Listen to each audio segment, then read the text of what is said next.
Hello and welcome two aspirants news. आज हम मुखर्जी नगर के गोपालपुर में आए हैं। हम एक ऐसे एस्पिरेंट से बात करेंगे जो यूपीएससी की तैयारी करते हैं। वो अपने बारे में सारी जर्नी बताएंगे। चलिए उनसे बात करते हैं। तो सर, आप अपना नाम बताइए, आप कहाँ से हैं? जी, मेरा नाम कृष्णा है और मैं यूपी का रहने वाला हूँ। यूपी में बलिया ज़िला से हूँ मैं, और बलिया ज़िले में एक छोटे से गांव बसंतपुर नाम से है, मैं वहाँ से हूँ। और उसके बाद फ़िलहाल इस टाइम मेरी फैमिली दिल्ली में रहती है और दिल्ली में हमारा घर भी है अपना। तो मैं दिल्ली से यहाँ पे आया हूँ कोचिंग करने के लिए। अच्छा, यहाँ पे किस चीज़ का आप कोचिंग करते हैं? जी, यहाँ पे मैं यूपीएससी की कोचिंग करता हूँ। अच्छा, सेल्फ स्टडी कर रहे हैं या किसी कोचिंग में एडमिशन आपने लिया है? जी, सेल्फ स्टडी मैंने यहाँ पे आने के बाद 5-6 महीने मैंने सेल्फ स्टडी की, और उसके बाद मैंने दृष्टि आईएएस में कोचिंग लिया। मुझे एडमिशन लिए हुए लगभग 1.5-2 महीने हो चुके हैं। अच्छा, दृष्टि के बारे में आपको कहाँ से पता चला? जी, दृष्टि के बारे में मेरे भाई ने बताया, और पेपर में भी काफ़ी आता था, इसके एड्स आते थे, एड्स वगैरह। तो वो मेरे भाई ने दिया, तो वो सजेस्ट मेरे भाई ने ही हमको किया कि दृष्टि आईएएस में कोचिंग के लिए हम एडमिशन ले सकते हैं। यूपीएससी का ख्याल आपको कब आया कि आपको यूपीएससी की तैयारी करनी चाहिए? जी, मेरा कभी ख्याल नहीं आया, लेकिन फिर मैंने सोचा कि यूपीएससी एक ऐसा चीज़ है जो आपके कोई भी आप फेम चाहते हैं, रुतबा चाहते हैं, तो यूपीएससी में वो चीज़ मिल सकता है अगर मेहनत आप करेंगे तो आपने जब यहाँ पे एडमिशन लिया तो एडमिशन का पैटर्न और यूपीएससी का पैटर्न क्या रहा है आपका? जैसे दृष्टि में आपने एडमिशन लिया तो वो उसका फ़ीस क्या रहा है? जी, दृष्टि में जब मैं आया था पता करने, तो जीएस का उन लोगों ने फ़ी बोला था 130 के आसपास, और अगर कॉम्बो पैक हम लेते हैं तो 210 के आसपास पड़ जाएगा, 2,10,000। इसका ड्यूरेशन क्या है कि जैसे कि जो जीएस का और प्री कमेंस का आपका जो है, तो उसका ड्यूरेशन कितना टाइम लगता है इसको सिलेबस कंप्लीट करने में? जबकि यूपीएससी का सिलेबस बहुत वास्ट है बताया जाता है, तो कितना टाइम लग जाता है कोचिंग के बाद? जी सर, अगर कोचिंग आप करते हैं तो आपको लगभग 18 मंथ लग जाएंगे आपको। और वैसे अगर आप ये सोच करके स्ट्रेटजी प्लान किए हैं तो लगभग आपको कम से कम 2 से 2.5 साल लेना पड़ेगा आपको। अगर आप चाहते हैं कि फर्स्ट अटैम्प्ट में आपका निकले तो आपको 2-2.5 साल लेना पड़ेगा आपको। तो कितना फ़ीस यहाँ पे कोचिंग में लगता है और क्या आपका पूरा स्कीम है इस कोचिंग का, इसके बारे में आप बताइए। जी, यहाँ का आप अगर कोचिंग का फ़ी देखेंगे तो आपको जीएस प्री प्लस मेंस का अगर आप देखेंगे तो जीएस कोर्स आपको पड़ जाएगा लगभग 1,30,000 का। और अगर आप कॉम्बो पैक लेते हैं तो 2,10,000, और आप 1 बाय 1 लेते हैं अगर आप कोर्स तो आपको 250 के आसपास पड़ जाएगा। तो इसमें जो फ़ीस के बारे में आप बता रहे हैं, तो जो टाइमली कंप्लीट हो जाता है सिलेबस, जैसे कि कोचिंग में जो बताते हैं तो उस तरीके से टाइमली कंप्लीट कर देते हैं? जी, अब ये तो हम किसी को नहीं बोल सकते कि टाइमली कोई भी कंप्लीट कर देता है। लेट तो थोड़ा बहुत होता ही है, लेकिन वैसे कोई भी कोचिंग चाहता है कि मेरा जो कोर्स हो टाइमली कंप्लीट हो जाए। लेकिन फिर भी अगर वो बोलते हैं 18 मंथ तो लगभग 2 साल लग ही जाते हैं आसपास उसके, 22 महीने। ये आपका ऑप्शनल क्या है? जी, ऑप्शनल मेरा हिंदी साहित्य है।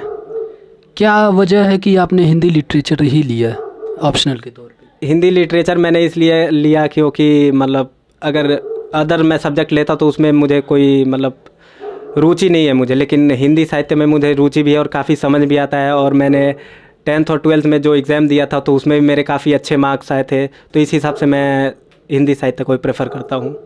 अच्छा, यहाँ जब आए तो आपको रूम कैसे मिला और यहाँ का रूम का क्या सेटअप है, क्या सिस्टम है?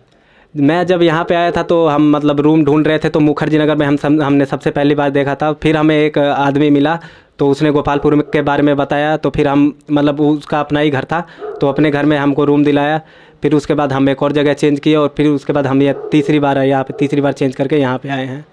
तो यहाँ का रेंट क्या रहा है और क्या क्या फैसिलिटी इस रूम में है, उसके बारे में बताइए। जी, यहाँ का रेंट है हम 2 भाई पहले रहते थे तो हमारा 3800 लगता था, और अब हम 3 भाई रह रहे हैं तो हमारा 4,500 लग रहा है। और फैसिलिटी इस रूम का ये है कि यहाँ पे wifi, free water, mineral water और अदर साफ़ सफाई का जो भी है सब फैसिलिटी है, सब अवेलेबल है। यहाँ पे जब से आप रह रहे हैं तो आपको एक आइडिया हो गया होगा कि कितना मंथली कॉस्ट आता है। तो यहाँ के बारे में आप बताइए, आप खुद खाना बनाते हैं या बाहर खाते हैं, या मेस का सिस्टम, क्या सिस्टम है खाने का? जी, मैं मतलब अब खाने का बोलूँ तो ये हम खुद से बनाते हैं, और टोटल कॉस्ट जो आता है मंथली का वो मतलब खाने खाने पे अगर देखें तो 5 से 6 हज़ार आता है हम तीनों का, और हमारा जो घर से आता है वो 15 हज़ार के आसपास है हम तीनों। आप कोचिंग के आने के बाद तो आपका रूम पे क्या पढ़ने का क्या सिस्टम है? लाइब्रेरी पढ़ते हैं या रूम पे पढ़ते हैं? किस तरीके से आप पढ़ाई करते हैं? जी, मैं कोचिंग के बाद आकर के थोड़ा बहुत रेस्ट करता हूँ। मैं लाइब्रेरी नहीं जाता हूँ, मैं रूम पे ही पढ़ता हूँ, और लगभग 4 घंटे या 5 घंटे, मैं इससे ज़्यादा नहीं पढ़ता। मैं खुद को प्रेशराइज नहीं करना चाहता। मैं थोड़ा बहुत ही पढ़ता हूँ, लेकिन पढ़ता ज़रूर हूँ, और जो पढ़ता हूँ वो अच्छे से पढ़ता हूँ, माइंड में सब सेट कर लेता हूँ। अच्छा, जैसे बताया गया कि बहुत सारे एस्पिरेंट्स जो हैं वो एक तरह से बताते हैं कि आपको किताब में ही लगे रहना है, मतलब बहुत ज़्यादा 10-12 घंटे के नीचे वो बताते ही नहीं हैं। तो क्या आपको लगता है कि 10-12 घंटे से कम भी पढ़ने वाला भी उस चीज़ को कवर कर सकता है?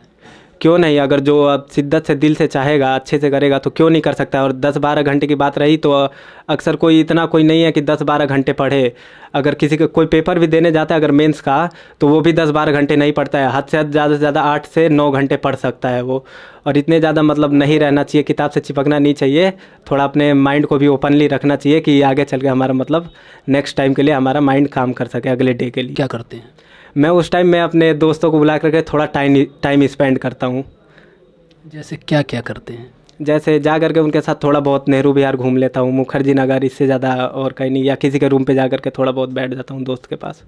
ओवरऑल अगर देखा जाए तो मुखर्जी नगर और यहाँ का कोचिंग का जो माहौल है और यूपीएससी का, वो आपको कैसा लगा? यहाँ का माहौल और कोचिंग का तो काफ़ी अच्छा लगा मुझे।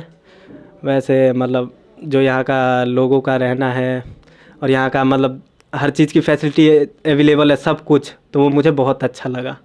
जैसा देखा गया कि आपने रूम को बहुत अच्छे से डेकोरेट किया हुआ है, लग रहा है कि हाँ एक यूपीएससी एस्पिरेंट्स का रूम है। जिस तरीके से आप देखेंगे चारों तरफ आपका बुक पड़ा हुआ है और इस तरीके से आपने मैप लगाया हुआ है। तो आप पढ़ाई करते टाइम कोई हर्डल फेस करते हैं? जी नहीं, ऐसा कुछ नहीं है। मतलब बस ऐसी मतलब ओपनली माइंड में पढ़ाई करता हूँ। मैं कोई भी चीज़ मतलब वो नहीं करना चाहता, प्रेशर में नहीं करना चाहता कि आगे चल के मुझे ही प्रॉब्लम हो। यानी कि आपको पढ़ाई में बहुत मज़ा आ रहा है। जी। तो ये थे हमारे साथ एक यूपीएससी के एस्पिरेंट्स जो यूपीएससी की तैयारी कर रहे हैं। तो इनका रूम अगर देखा जाए तो बहुत अच्छे से इन्होंने डेकोरेट किया हुआ है। यहाँ पे वर्ल्ड मैप लगाए हुए हैं जो पॉलिटिकल और फिजिकल दोनों है। और यहाँ पे आप देखेंगे तो भारत का संविधान करके एक मैप लगाए हुए हैं। तो यहाँ से जैसे इनको पढ़ाई में सारी चीज़ें यहाँ पे आपने रखा हुआ है, ये दृष्टि का आप देखेंगे बुक है। तो अभी आप क्या पढ़ रहे थे सर? जी, अभी मैं मॉडर्न हिस्ट्री पढ़ रहा था, क्योंकि हमारे कोचिंग में वही मॉडर्न हिस्ट्री चल रहा है, तो उसी की मैं अभी पढ़ाई कर रहा था। अच्छा, जैसे आप कोचिंग करते हैं तो वहाँ से असाइनमेंट भी कुछ मिलता है या टेस्ट होता है, इस तरीके से कोई चीज़ होती है, फैसिलिटी होती है, या टेस्ट लेते हैं, प्रोवाइड करते हैं कुछ? जी, डेली वो मतलब हमारे जो सर हैं डेली एक क्वेश्चन लिखवाते हैं, और हमको उसको सबमिट करना पड़ता है नेक्स्ट डे लिख करके। और डेली हमको क्वेश्चन पेपर भी मिलता है, और जब हमारा कोर्स कंप्लीट हो जाता है तो मतलब टेस्ट भी होते हैं बीच बीच में। तो ये देख सकते हैं कि इनके पास बहुत सारा जो बुक्स पड़ा हुआ है जो दृष्टि का है। और इसके साथ आप देखेंगे ये पूजा करने का जो जगह स्पेस बनाया हुआ है इन्होंने। और इस तरीके से इनका रूम है जो कि 4500 का है, और इसमें 3 लोग रहते हैं। और इन लोग का जो मंथली कॉस्ट आता है वो 4500 से 5000 रुपये पर मंथ पर पर्सन आता है। तो इसी तरीके से हम और भी एक्सप्लोर करेंगे नेहरू विहार, मुखर्जी नगर और गोपालपुर में।